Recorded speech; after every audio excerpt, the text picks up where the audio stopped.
ಹಿಂಗೆ ಇಟ್ಕೊಂಡು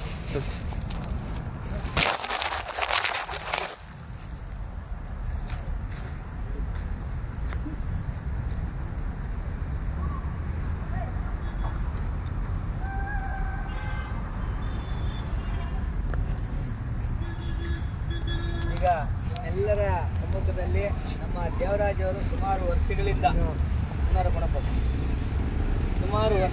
ನಮ್ಮ ದೇವರಾಜ್ ಅವರು ನಮ್ಮ ಒಂದು ಸಂಘಟನೆಯಲ್ಲಿ ತಾಲೂಕು ಘಟಕದಿಂದ ಮತ್ತು ಜಿಲ್ಲಾ ಘಟಕದಿಂದ ಮತ್ತು ರಾಜ್ಯ ಸಮಿತಿ ಸದಸ್ಯರಾಗಿ ಸುಮಾರು 3 ವರ್ಷ ಕೆಲಸ ಮಾಡಿದ್ರು. ಒಟ್ಟು ಅವರು ಒಂದು 10 ವರ್ಷದಿಂದ ಕೆಲಸ ಮಾಡ್ತಾಯಿದ್ದಾರೆ. 10 ವರ್ಷದಿಂದ ಕೆಲಸ ಮಾಡಿದವರು ಕೆಲಸ ಮತ್ತು ಅವರೆಲ್ಲ ಜವಾಬ್ದಾರಿ ವಹಿಸ್ಕೊಂಡು ಮಾಡ್ತಾ ಇರೋದ್ರಿಂದ ಅವ್ರು ನಿಮ್ಮೆಲ್ಲರ ಸಮ್ಮುಖದಲ್ಲಿ ರಾಜ್ಯ ಸಂಘಟನಾ ಕಾರ್ಯದರ್ಶಿಯಾಗಿ ಅವರನ್ನು ಮೊನ್ನೆ ಆಯ್ಕೆ ಮಾಡಿದ್ರಿ. ಈಗೆಲ್ಲ ಜಿಲ್ಲಾ ಮತ್ತು ಬೆಂಗಳೂರು ನಗರ ಎಲ್ಲರ ಸಮ್ಮುಖದಲ್ಲಿ ಅವರನ್ನು ಸಂಘಟನಾ ಕಾರ್ಯದರ್ಶಿಯಾಗಿ ಆಯ್ಕೆ ಮಾಡಿದ್ದಾರೆ.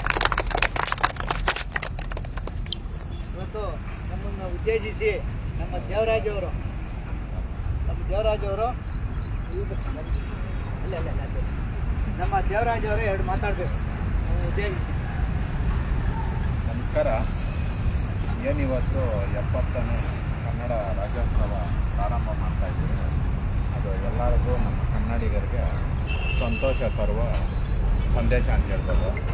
ಇವತ್ತು ನಾವು ಕನ್ನಡ ರಾಜ್ಯೋತ್ಸವ ಮಾಡಬೇಕಾದ್ರೆ ಯಾರನ್ನ ಮಾಡ್ತಾಯಿದ್ರೆ ನೋಡ್ಕೊಂಡು ಹೋಗ್ತಾಯಿದ್ದೆ.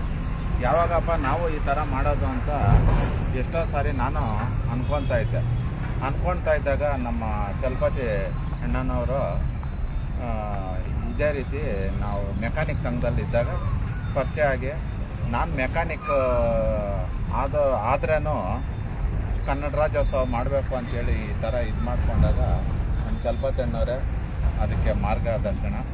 ನಿಜವಾಗ್ಲೂ ಇವತ್ತು ಅವ್ರಿಗೆ ಧನ್ಯವಾದಗಳು ಹೇಳಬೇಕು. ಯಾಕಂದರೆ ಎಲ್ಲರಿಗೂ ಈ ಥರ ಅನುಕೂಲ ಸಿಕ್ಕಲ್ಲ. ಒಂದು ಸೇವೆ ಮಾಡೋದು ಅಂತಂದರೆ ಸುಮ್ಮನೆ ಅಲ್ಲ. ನೋಡಿ, ಇವತ್ತು ನನಗೆ ಈ ಥರ ಜನಗಳಲ್ಲಿ ಬೇರೆ ಥರ ಎಲ್ಲ ಥರನೂ ಮಾತಾಡ್ತೀನಿ. ಈ ಥರ ಜನಗಳಲ್ಲಿ ಮಾತಾಡಬೇಕು ಇದಾದಾಗೆ ಸ್ವಲ್ಪ ಸಂಕೋಚ ಆಗುತ್ತೆ. ಅದಕ್ಕೆ ಆ ಥರ ಧೈರ್ಯ ಮಾಡಿಕೊಟ್ಟ ನಮ್ಮ ಚಲಪತಿ ಅಣ್ಣವ್ರಿಗೆ ನಿಜವಾಗ್ಲೂ ಹೃದಯಪೂರ್ತಿ ಧನ್ಯವಾದಗಳು ಹೇಳಬೇಕು. ಎಲ್ಲರಿಗೂ ಇದೇ ರೀತಿಯೇ ನೀವು ಸಹಕರಿಸಿ, ಎಲ್ಲರಿಗೂ ಇದೇ ರೀತಿಯೇ ಧೈರ್ಯ ತುಂಬಿ, ಇದೇ ರೀತಿಯೇ ನೀವು ಎಲ್ಲರಿಗೂ ಪ್ರೋತ್ಸಾಹ ಕೊಡಬೇಕು ಅಂತೇಳಿ ಕರ್ನಾಟಕ ರಕ್ಷಣಾ ವೇದಿಕೆ ಕನ್ನಡಿಗರ ಸಾಹಿತ್ಯದಲ್ಲಿ ನಾನು ಇವತ್ತು ಒಂದು ತಾಲೂಕಿನಿಂದ ಬಂದವನು ಇವತ್ತು ರಾಜಮಟ್ಟಕ್ಕೆ ಕರ್ಕೊಂಡೋಗೋರಂದರೆ ನಿಜವಾಗ್ಲೂ ಸಂತೋಷ. ಅದಕ್ಕೋಸ್ಕರಾಗಿ ನಾನು ತುಂಬ ಸಂತೋಷನೂ ಆಗುತ್ತೆ.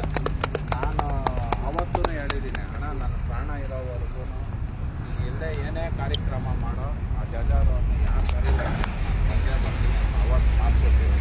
ಇವತ್ತವರೆಗೂ ಅದೇ ರೀತಿಯೇ ನಡ್ಕೊಂಡು ಹೋಗ್ತಾಯಿದ್ದೀನಿ. ಆ ಥರ ನಡ್ಕೊಂಡು ಬಂದ್ಬಿಟ್ಟು